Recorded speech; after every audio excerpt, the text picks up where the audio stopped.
RRR తర్వాత global స్టార్గా మారిన Ram Charan next solid lineup set చేసుకుంటున్నాడు. ప్రస్తుతం చరణ్ నటించిన గేమ్ చేంజర్ రిలీజ్కు రెడీ అవుతోంది. శంకర్ తెరకెక్కిస్తున్న ఈ సినిమాపై భారీ అంచనాలు ఉన్నాయి. ఇక ఈ సినిమా తర్వాత బుచ్చిబాబుతో RC16 ప్రాజెక్ట్ చేస్తున్నాడు. రీసెంట్గానే ఈ సినిమా షూటింగ్ మైసూర్లో మొదలైంది. వచ్చే ఏడాదిలోనే ఈ సినిమా రిలీజ్కు ప్లాన్ చేస్తున్నారు. ఇక RC17ని సుకుమార్తో చేయబోతున్నాడు. రంగస్థలం సినిమాకు మించి ఈ ప్రాజెక్టు ఉండబోతోంది.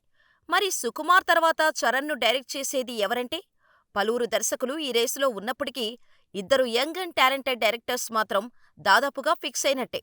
కోలీవుడ్ సెన్సేషనల్ డైరెక్టర్ లోకేష్ కనకరాజ్ చాలా కాలంగా చరణ్తో టచ్లో ఉన్నాడు.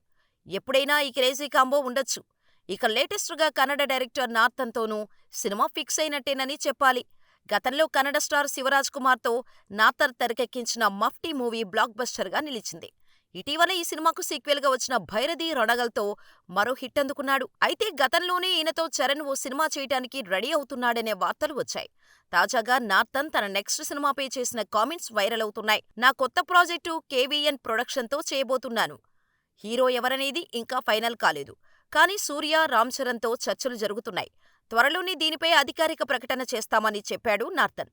దీంతో గతంలో వచ్చిన వార్తల నేపథ్యంలో రామ్ చరణ్తో ఈ సినిమా ఉండే ఛాన్స్ ఉందంటున్నారు. మరి చరణ్ ఏం చేస్తాడో చూడాలి.